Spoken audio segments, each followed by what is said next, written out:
All right, let's dive right into this explainer. Today, we're looking at the world through the highly unique lens of YouTuber Alexis Saranoja, but we are completely ignoring the usual talk about algorithms, click-through rates, or growth hacks. Instead, we're going to objectively unpack a deeply fascinating, honestly quite esoteric framework where a creator's success is rooted literally in profound spiritual alignment. In this view, the act of creating isn't just some marketing tactic, it's a full-on spiritual calling. We'll be moving through 5 core pillars today. First up, a spiritual foundation. Then, ideas as divine honors. Third is the sage in the desert, followed by the black tiger, and wrapping up with the creator as a vessel. Let's get into it. Section 1. A spiritual foundation, beyond the algorithm. So, to really grasp this worldview, we first have to understand her primary internal tool, which is known as shamanic journeying. She describes this basically as a deep walking meditation. It's a way to get completely quiet, silence those programmed, repetitive thought loops we all have, and access vivid visions. And these visions actually guide her real-world, day-to-day decisions. By entering this altered state, she's actively exploring an unseen spiritual realm to directly confront her fears, her ego, and ultimately her purpose. And this practice brings to light a constant, exhausting tension she navigates, the battle between the cold, logical mind and the spirit. Look, the logical mind is always striving, right? It's forcing results, strategizing, obsessing over data. But the heart and spirit, they operate totally differently. They're about flowing, just being, receiving, and leading with this deep, quiet intuition. For her, true connection, true success only actually happens when you shift out of that rigid intellect and surrender to the flowing energy of the heart. Which brings us to Section 2, ideas as divine honors, the origin of creativity. Okay, in this framework, an idea is absolutely never just a random brainwave. Think about it like this. When someone out in the world is in deep pain, literally or metaphorically curled up on the bathroom floor just begging for help, that plea goes out into the universe. And the universe answers by sending an idea, a creative spark directly to a creator. It's then entirely on the creator to take immediate action. You become the literal mechanism that delivers healing to that suffering person. Which honestly carries an incredibly heavy burden of responsibility. She puts it like this: it is an honor to receive an idea and to take action. Sitting on it means you don't help that person. Just let that sink in for a second. In her framework, if you ignore your creative impulses or if you silence your voice because of self-doubt, you are literally denying a lifeline to someone sitting in the dark. Your ideas aren't just content, they are profound tools meant to pull someone else out of their suffering. Section 3. The sage in the desert, stopping the force. So how does she actually manage that intense responsibility? Well, we have to look at her vivid internal teachings. During one of her deep meditative states, she envisions herself in this blistering, completely unbearable desert. And there, she meets a fierce sage who simply commands her to make a lush forest grow. So she tries. She desperately tries to force rain or grass to appear using sheer willpower. She tries to mentally force the rain to fall. But the water just evaporates instantly. The sand stays barren. All her mental forcing yields absolutely zero results. And the sage hits her with a really harsh truth. You're stuck in your head. You're trying too hard. Even when she actively tries to shift into her heart, she realizes you can't forcefully manufacture the feeling of a lush forest either. You just can't. The sage simply sits on a boulder and watches her struggle. It's this huge, profound realization that purpose only actually blossoms when we completely stop forcing things, stop overthinking, and just allow reality to naturally unfold. Moving on to Section 4, the black tiger, the death of the ego. Now, shifting away from that desperate need to control everything, yeah, that is rarely a peaceful process.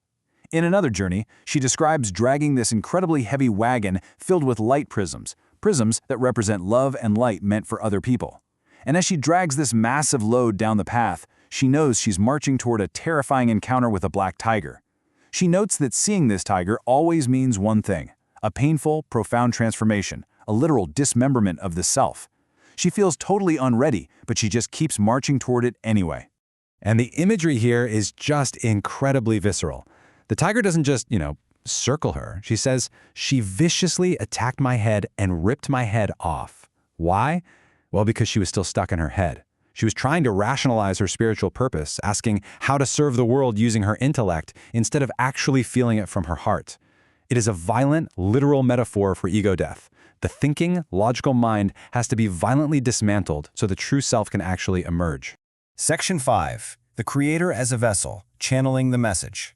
So once that ego is completely dismantled, what's actually left? Well, after the tiger attack, she's denied her human form. Instead, she becomes a literal prism. She is reborn as an empty vessel, and her purpose is no longer about her identity, or her ego. It's solely about serving as a pure, unobstructed channel to reflect universal light and illuminate the lost passion in others. How does that actually play out in the real world? In the rest of her vision, she approaches these hollow shadow people who have completely lost their spark. And she realizes she can't just hand them the light. Instead, she teaches them a specific rhythm: head, heart, heaven.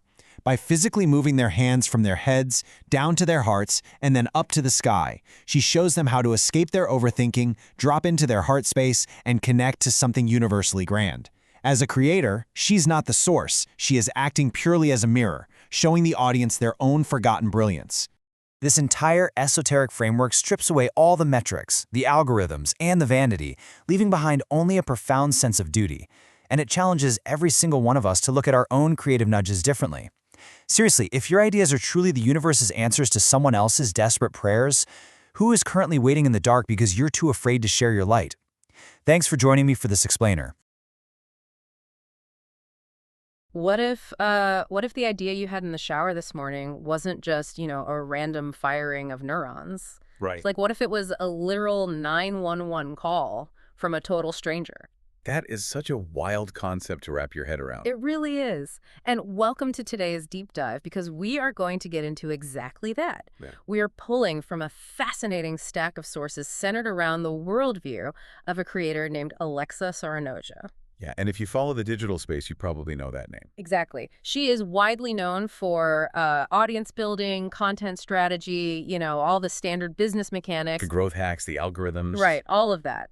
But our mission for this deep dive is to completely strip all of that away. We are ignoring the business advice entirely. Which I love, by the way. Yeah, we are laser focusing exclusively on the spiritual foundation of her success. And I mean, let me just warn you right now. This is not your typical self-help, platitude about finding your voice. Well, no, not at all. We are talking about vivid encounters with black tigers, ancient sages in unbearable deserts, vast underworld caverns. It is a terrifying, deeply mystical, and honestly profound reframing of what it means to be a creator. And just a human being in general. Exactly. It's a complete paradigm inversion. I mean, the stakes in her framework, they go from 0 to absolute infinity in just a matter of seconds. Yeah. We're looking at this deeply intricate foundation rooted in a practice she calls shamanic journeying. Yeah. And through this practice, she entirely redefines human creativity. Right. Not as a byproduct of a clever brain, but as a mechanism of literal divine intervention. Okay, wait. Before we go all the way down the rabbit hole of divine intervention, we need to ground this for a second. Sure. Because if you're listening to this, maybe on your commute, you might be thinking, this sounds great for a mystic in the woods, right? Right. But I have a Q3 marketing report due on Friday. I don't have time for a shamanic journey. Right. Totally understandable. So what exactly is she doing when she has these visions? Like, is she hallucinating? Okay, so that's a crucial distinction to make right out of the gate. No, she isn't hallucinating. And she's not taking psychedelics in these sources either. Right, okay. Shamanic journeying, at least in the context she describes here, is essentially this deep waking meditation. Like an active trance. Exactly. It's an active trance-like state. You can kind of think of it as guided imagery, but instead of listening to a recorded track on an app, it's being guided entirely by the subconscious. Oh, wow. Yeah, and she enters this state often by walking or just moving rhythmically, specifically, to bypass the analytical brain. To get around her own logic? Right. She's seeking guidance from what she experiences as spirit guides. So she's intentionally trying to sidestep her own logic, which brings us to the foundational tension in her life, honestly, because it sounds identical to the tension in modern society. Oh, absolutely. Which is our absolute obsession with trying. Yes, the constant forcing of outcomes. And her sources share a specific vision that it just perfectly encapsulates the trap of the modern hustle. Let's get into that one because it's so relatable. It really is. So in this particular journey, she is highly stressed out. Her business is booming, her platform is growing, but her brain simply will not shut off. Right, she's trapped in the machine she built. Exactly. She's constantly thinking about clients, strategy, how to beat the algorithm. She even notes that she can't take a walk in the woods without her mind just racing. Just a mental checklist of all the things she, quote-unquote, should be doing. Right. I feel like you just diagnosed like 90% of the adult population right there. I mean, it's the modern condition. It is. We are entirely trapped in our logical minds. We operate from this place of pure strategy and force effort. Yeah. Like if there's a problem, we whiteboard it, we KPI it, we just push harder. And her subconscious, or, the spiritual realm as she interacts with it, meets her exactly in that state of forced effort. But it forces a confrontation. A huge one. So in her vision, she travels to this harsh, hot, almost suffocatingly dry desert. It's just completely barren. Completely. And sitting there in the sand is an old sage with a walking stick. The sage looks at her and gives her this single, deceptively simple command. Okay, what does he say? He just says, make this a lush forest. Make this a lush forest. Which, I mean, to a highly driven creator, that just sounds like a standard creative prompt, right? Yeah, like challenge. Yeah. Here's a barren landscape, go build an empire. Right. But it's actually a trap for the logical mind, isn't it? It is the ultimate trap. Yeah. Because she reacts the exact way any ambitious, strategy-minded person would. She tries to force it. She uses her head. She describes trying to literally think a lush forest into existence. Oh, man. She tries to use the sheer willpower of her mind to force just a single blade of grass to grow through the hot sand. And I'm guessing it doesn't work. Nothing happens. The Yeah. desert just stays hot, barren, and oppressive. Okay, so then she tries to get clever. Right, she pivots. If brute force logic doesn't work, she tries to use historical data. Because in the sources, she remembers a past vision where she successfully made it rain. Exactly. So she tries to logically deduce the solution by just repeating a past success. Which is such a corporate mindset, like, oh, that campaign worked last quarter, let's just run it again. Totally. So she forces the rain, and it actually does rain in the vision, but the water hits the scorching sand and instantly evaporates. It just vanishes. She is failing completely. Yeah. And we have to look closely at the mechanics of her failure here. Yeah, let's break that down. She is trying to impose her will onto reality through sheer intellectual force. It's the epitome of the modern work ethic, right? If something isn't working, just think harder. Strategize better. Grip the steering wheel tighter. But the sage points out the flaw immediately. What does he do? He just watches her struggle and tells her, you're stuck in your head. You're trying too hard. Okay, so if the head is the problem, the obvious pivot for someone into spirituality is to go to the heart. Right. But she fumbles that too. She says, fine, I'll get into my heart. Yeah, but she admits later she wasn't actually feeling a lush forest inside of her. Exactly. She was just trying to use her heart as a different mechanical lever to force the same strategic outcome. It was still a strategy. Right. And she eventually gets so worn out, she tells the sage, I can't make what you're telling me to make. And the sage just goes and sits on a boulder to watch her exhaust herself. This lets her burn out. Because that exhaustion is the entire point of the exercise. The boulder is the turning point. How so? Well, the sage tells her that she cannot create a world she can't even envision. She is completely depleted at this point. She has nothing left. She's tired of thinking, tired of trying to figure it out, tired of failing to meet the metric. And the sheer exhaustion of forced creation finally breaks her reliance on logic. Because she just gives up. Yeah. She asks the sage if she can just sit next to him on the rock. Right. And the rock expands to make room for her. She sits down, and she finally completely relaxes. She just stops trying. She just lets go. And this is the part that I find so fascinating. The exact moment she surrenders the effort, the entire environment instantly transforms. Just like that.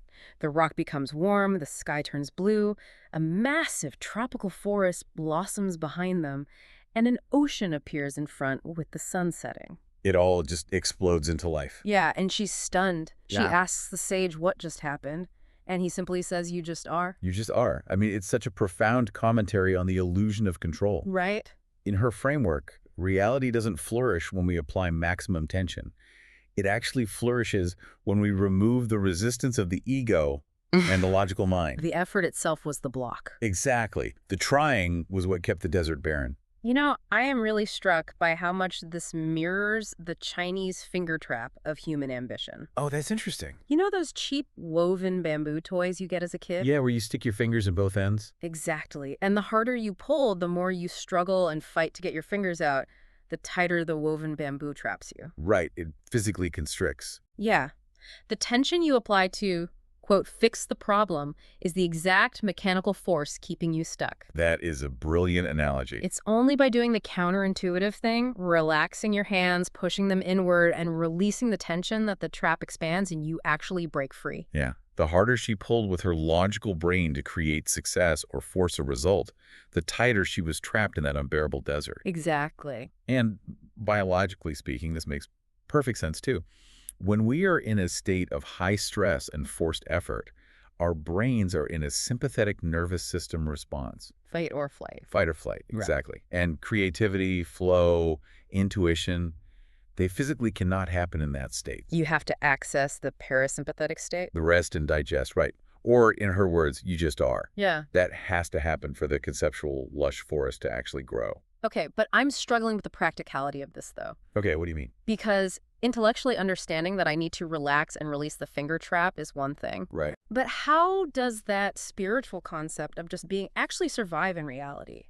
We live in a hyper-capitalist world. We are measured by our outputs. Yeah. If I just go sit on a rock and, my mortgage doesn't get paid. Well, your boss isn't going to love that. Yeah. So how does she actually bridge the gap between intellectually knowing she should relax and genuinely doing it? Well, if we look deeper into her sources, she answers this by showing that realizing you are stuck in your head is only the very first mildest step. The mildest step. Yeah.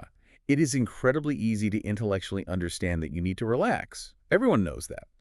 But to actually move from the head to the heart, to truly stop strategizing your existence, it requires something much more radical than just taking a deep breath. And her subconscious illustrates this with startling violence, doesn't it? Startling violence. You are not kidding. The violence in these subsequent visions is really jarring. It is. Because to understand how hard it is to get out of the head, we have to look at another vision she had about the crushing weight of expectations. Right, the lay vision. Yeah.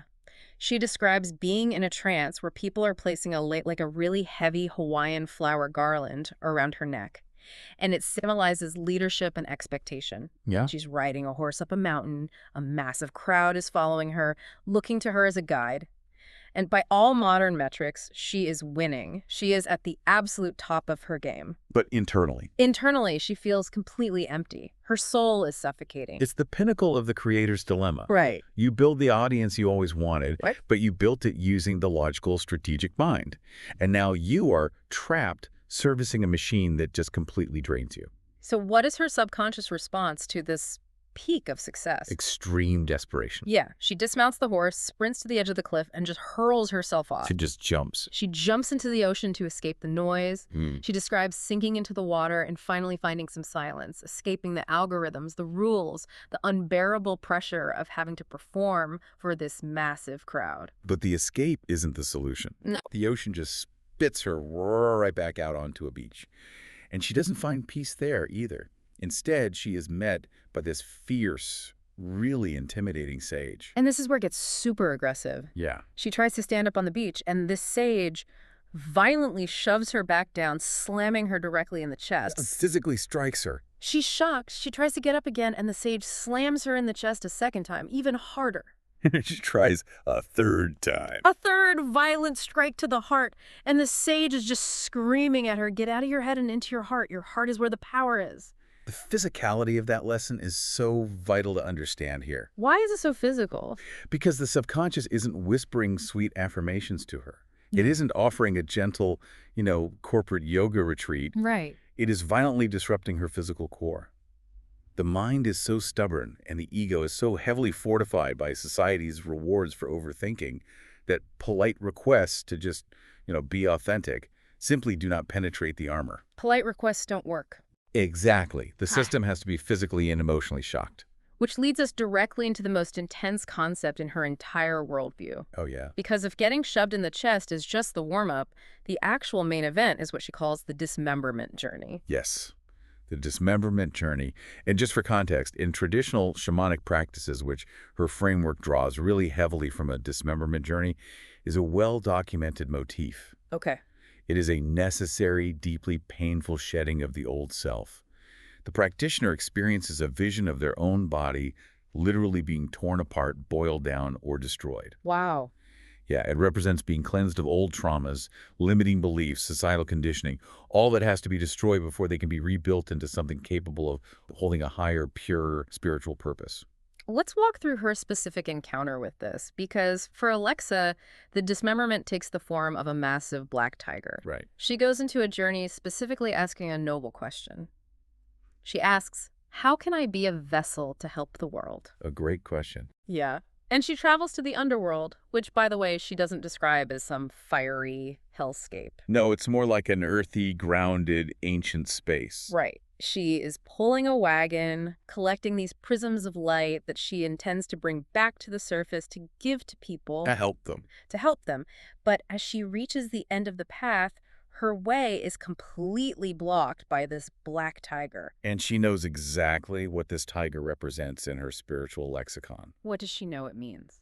She knows it means transformation through severe pain and ego death. Right, and her immediate logical reaction is just sheer panic. Of course it is. She starts repeating in her head, I'm not ready yet. I can't do this. I'm not good enough for this. And notice the ultimate irony there. Right. She intentionally went into the spiritual realm asking for a massive divine purpose. She asked for it. But the exact moment the catalyst for that purpose arrives, her ego and her logical mind immediately try to block it with self-doubt and imposter syndrome. And the tiger doesn't just attack her randomly? No, it is highly specific.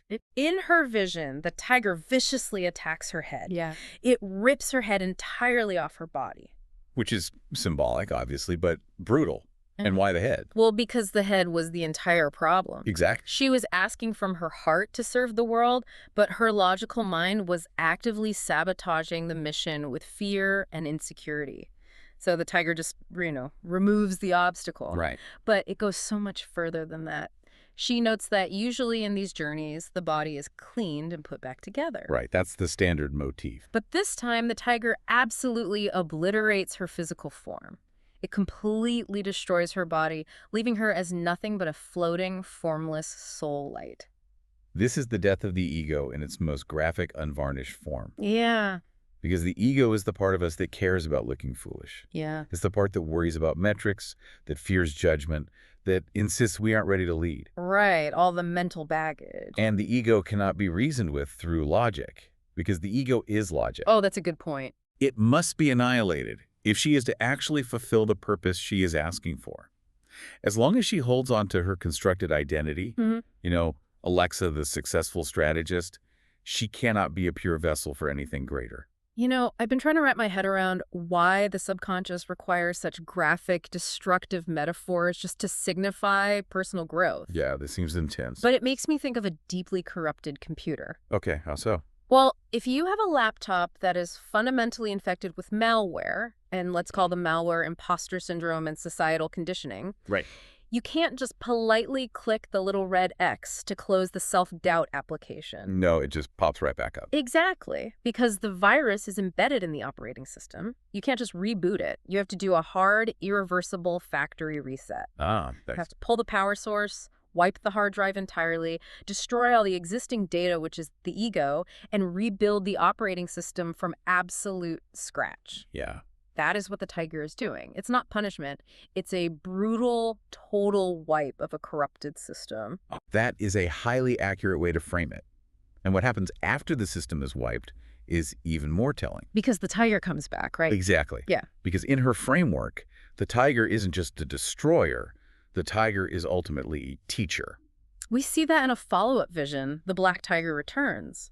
But this time, the context is completely different. Very different. Alexa isn't pulling a wagon of prisms anymore. She finds herself standing in the middle of a massive circle of ancestors and spirit guides. Right. And a sage comes forward and begins painting her face for war. And she is understandably confused by this. Yeah, her conscious mind is thinking, I'm here to spread love and help people find their light. Why on earth do I need war paint? Right. It doesn't make logical sense to her. Then the circle of ancestors parts, and the black tiger walks slowly down the path toward her. But it doesn't attack this time. No. It rears up on its hind legs, places its massive paws on her shoulders, looks her dead in the eyes, and says a single word. Merge. Merge. Merge. It doesn't say fight me. It doesn't say run. It doesn't even say submit. It says merge. So she absorbs the tiger's energy. She literally drops to all fours, walking in the tiger's energy out of the ancestral circle, feeling entirely unstoppable, confident, and fierce. And it hits her right in... The war she is being painted for has absolutely nothing to do with fighting external competitors. Nothing at all. It has nothing to do with conquering a market or beating an algorithm. So what is the war? The war is entirely internal. The battle is against her own limiting beliefs, her own desire to play small, her own fear of being seen in her true power. That is the war. Wow. The tiger represents the fierce, unapologetic energy required to defeat internal sabotage.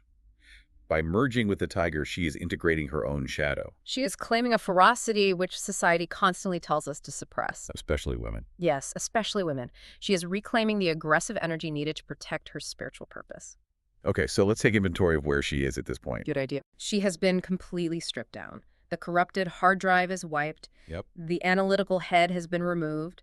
She has merged with the tiger to gain the strength to fight her own self-doubt. Right. But if you obliterate the ego, what actually fills that empty space? And this brings us to the absolute core of her identity, the very center of this spiritual framework. Okay.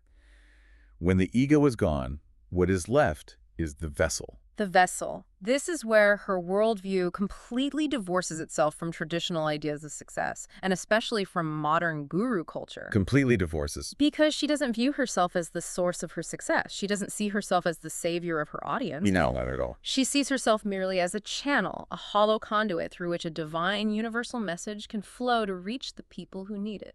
Which fundamentally changes the burden of creation. How so? Well, think about the pressure of being a standard thought leader.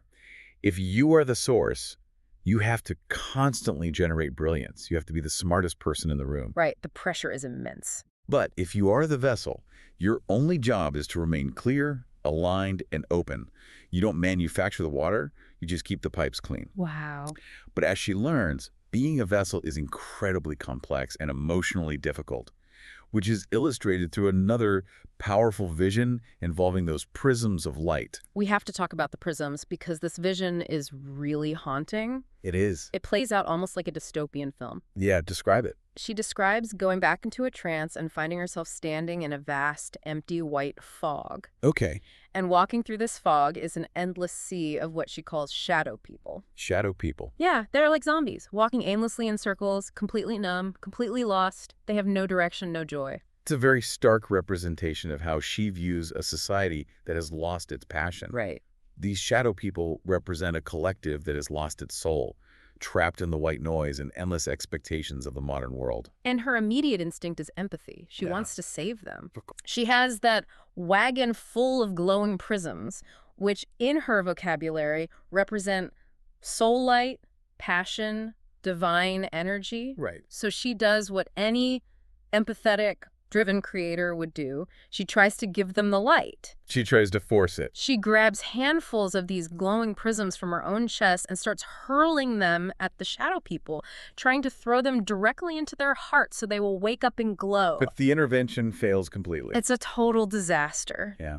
The prisms just bounce off their chests and fall into the dirt. Oh, wow. The shadow people stop, stoop down, pick up the glowing prisms, and just hold them aimlessly in their hands. They don't absorb it. They don't absorb the light. They don't wake up. They just carry this divine energy around like a useless, heavy object. And she is panicking in the vision. She's yelling at her guides, demanding to know why her help isn't working. And the response from her spirit guides here is a masterclass in the psychological limits of trying to save people. What do they tell her? The guide tells her, you can't just give them their light. You have to show them how to use it, how to relight it themselves. It's the ultimate frustrating reality of leadership. Yeah. Because it is actually harder work to be a true vessel than to play the savior. Exactly. You can't just hand someone a battery and expect them to glow. It's like giving someone a dormant solar panel. Right. What good is a solar panel in a box? Exactly. You can hand them the panel they can carry around, but unless you physically teach them how to align it with the sun and wire it to their own internal grid, it's just a heavy, useless piece of glass. Such a good analogy. So the obvious question is, how does she teach these shadow people to wire the panel? So the guide gives her a physical rhythm to model. Okay. The guide motions to the head, then to the heart, then up to the sky. And she hears the words head, heart, heaven, head, heart, Heaven. So she stands up on a box in the middle of this sea of fog, and she stops throwing prisms. She just models it. She just starts modeling this rhythm. She touches her head, she touches her heart, she reaches up to heaven over and over again. And what happens? Slowly, the shadow people stop walking in circles. They watch her. They start to mimic the movement. Wow. They take the prisms from their hands. They move out of their logical, overthinking heads. They bring the prism to their hearts, and they connect to something universally larger than themselves, heaven. And one by one, their own prisms ignite inside their chests. The whole sea of fog turns into a brilliant, blinding sea of illumination. Gives you chills. It really does. And if we unpack the psychology of being a vessel here, it requires a massive ego death in itself. Why? Because it requires the creator to step back and let the audience do the emotional heavy lifting. Right. The ego desperately wants to be the savior. The ego wants to throw the light into the person's chest and say, I fixed you. Look at my metric of success. Look at what I did. But the vessel understands that true transformation cannot be forced upon someone. Exactly. You can only model the behavior. You can only show them the path from the logical mind, the head, down to their passion and truth, the heart, and connect them to the broader human experience, heaven. They have to choose to place the prism in their own chest. Right. Which totally removes all the glory from the creator. You aren't the hero of the story anymore. But on the flip side, it also removes the impossible, crushing burden of having to fix everyone who follows you. Because you literally can't. Right. She notes later that people don't need fixing, they just need love and an example to follow. That is the paradox of the vessel. It is deeply humbling, yet incredibly liberating. Yeah. But this raises a profound logistical question about her worldview. Okay, let's hear it. If the creator is just a vessel, just a conduit, standing on a box, modeling a behavior, what exactly is flowing through them? Oh. Where does the material, the insight, the light actually come from in the first place? Right, because if I'm not the source of my own good ideas, who is? Exactly. And this is where we get into the most practical, yet deeply mystical application of her entire philosophy. Here's my favorite part. We are talking about her radical redefinition of where ideas come from. For Alexa, an idea is never, ever just a random thought. Never. It is not just your brain putting two disparate concepts together while you're driving to work. For her, an idea is a literal divine intervention. Yes. It is an honor, and acting on it is a strict, non-negotiable human duty. She describes this energetic call and response mechanism that governs the universe. Yeah. The very specific, hyper-interconnected view of human suffering and human capability. The way she explains this mechanism gave me absolute chills. Go for it. Explain it. I want you, if you're listening, to imagine a human being at their absolute rock bottom. Just lowest point.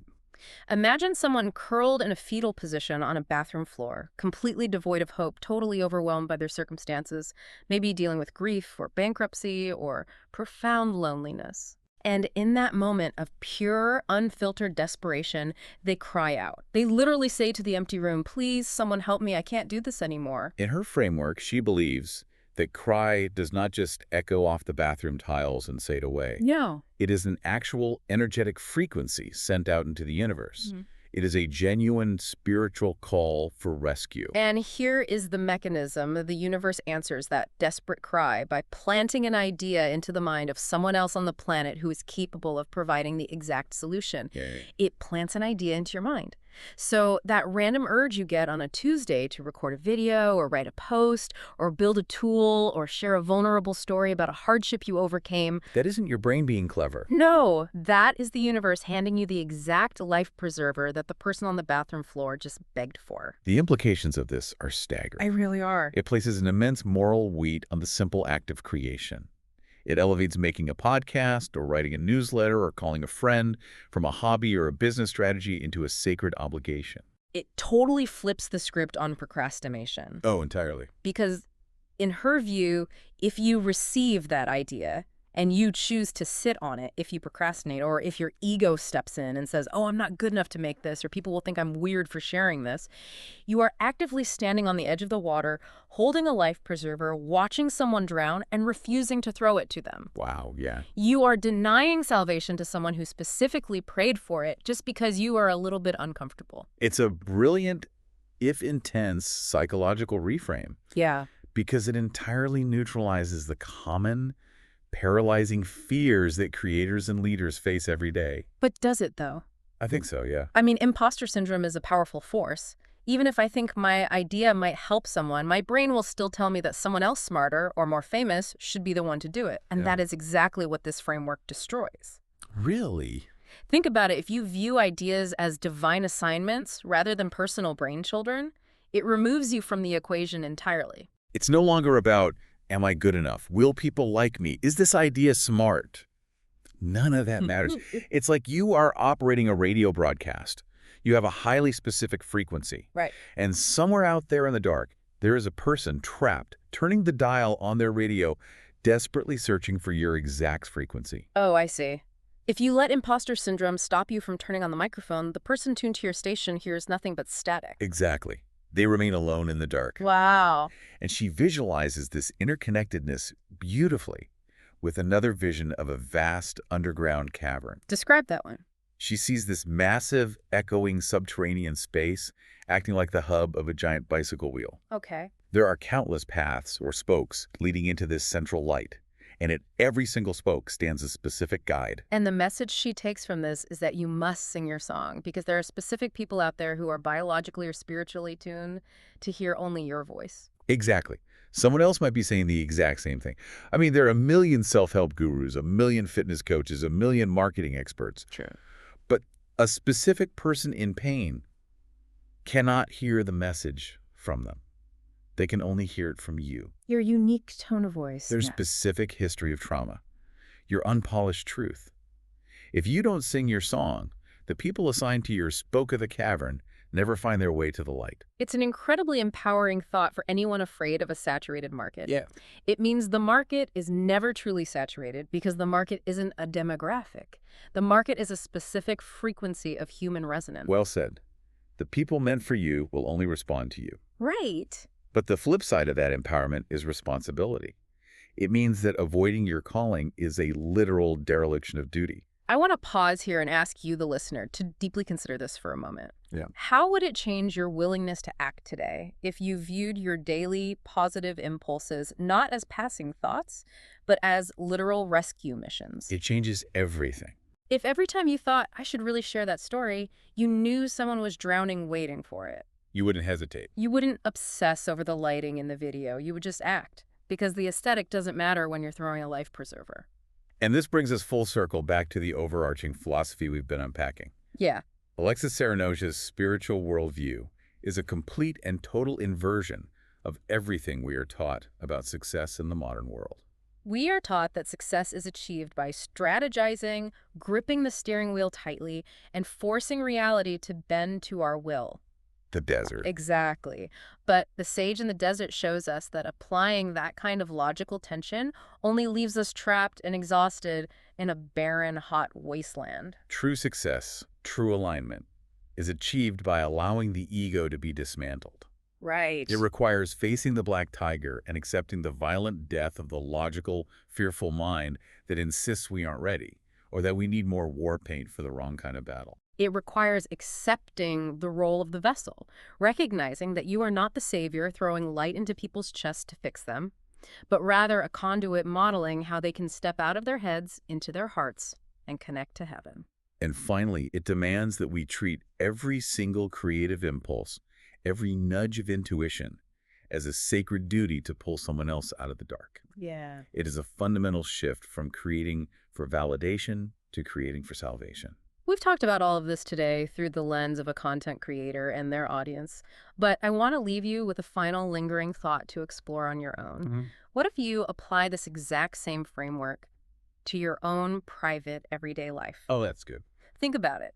The next time a random positive idea pops into your head, a sudden urge to call an old friend you haven't spoken to in years, an impulse to write a kind note to a coworker, a nudge to forgive someone, or to just start that quiet project in your garage. Yeah.